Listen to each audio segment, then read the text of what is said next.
Hello विद्यार्थियों, आज हम आपके समक्ष पार्ट 2 में लेकर के आए हुए हैं पैसिव वॉइस का पुनः कर्मवाच्य के वाक्य का ट्रांसलेशन।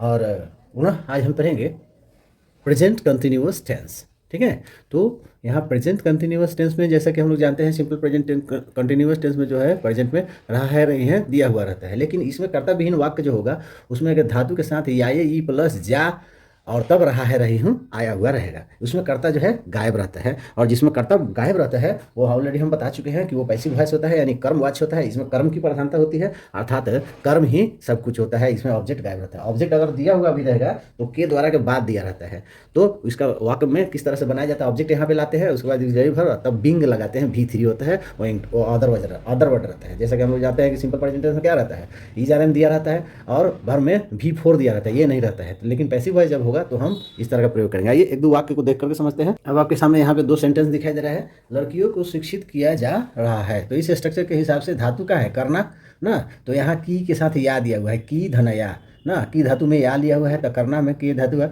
किया जा रहा है, यहाँ जा गया और रहा है यहाँ पे पहचान इसकी हो गया। तो इस तरह पहचान आता है, जनरली वो पैसिव वॉइस में होता है ना। और दूसरा चीज़ कि इसमें जो है सब्जेक्ट गायब रहता है। आप देख सकते हैं इस वाक्य में कि सब्जेक्ट इसमें गायब है। लड़कियों को शिक्षित किया जा रहा है, इसको समझना बहुत जरूरी है। किया जा रहा है सब, तो शिक्षित किया जा रहा है, कौन कर रहा है पता नहीं है, क्योंकि जो काम करता है वही करता होता है, लेकिन इसमें जो काम कर रहा है उसका पता नहीं है। कौन शिक्षित कर रहा है पता नहीं है, लेकिन कौन शिक्षित हो रहा है ये पता है कि लड़कियों को शिक्षित किया जा रहा है। तो यानी ऑब्जेक्ट यहाँ पे है, सब्जेक्ट इसमें नहीं है, ये कर्ता विहीन है। तो इस तरह के वाक्य को बनाने के लिए हम सबसे पहले क्या लिखते हैं, ऑब्जेक्ट लिखते हैं। तो लड़कियों को शिक्षित किया जा रहा है, तो द गर्ल्स ना, द गर्ल्स आर, और तब क्या लगेगा, being, the girls are being educated, educated. ठीक है, लड़कियों को शिक्षित किया जा रहा है। पौधे लगाए जा रहे हैं, ठीक है, तो पौधे लगाए जा रहे हैं तो क्या आ जाएगा, plants, plants are being planted ना।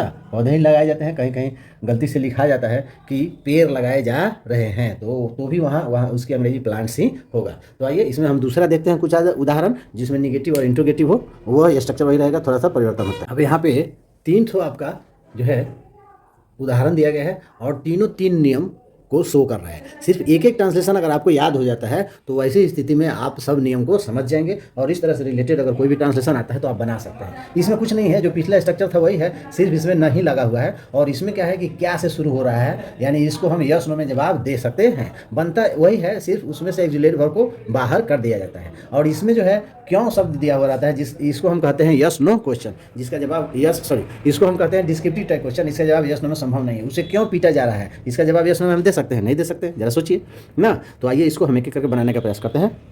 आइए हम इसको एक एक करके बनाने का प्रयास करते हैं। मुझे नहीं पढ़ाया जा रहा है, कौन पढ़ा रहा है पता नहीं है, लेकिन कौन नहीं पढ़ रहा है यहाँ दिया। Taught, I am not being, being यहाँ पे लगेगा स्ट्रक्चर के हिसाब से, सिर्फ यहाँ पे ऑक्सिलरी वर्ब और बिंग के बीच में नॉट लगेगा। आई एम नॉट बिंग टॉट, ठीक है, ये हो गया, आई एम नॉट बिंग टॉट, मुझे नहीं पढ़ाया जा रहा है। अब यहाँ पे देखें, क्या मवेशियों को खिलाया जा रहा है, तो आर द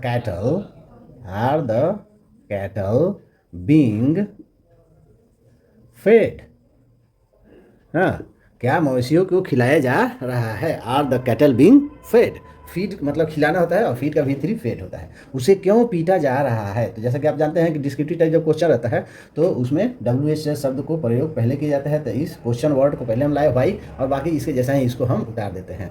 तो क्या उसे पीटा जा रहा है, तो वाई, उसे क्यों पीटा जा रहा है, तो वाई इज ही, और तब लगाया जाएगा बिंग, और तब होगा बीटेन।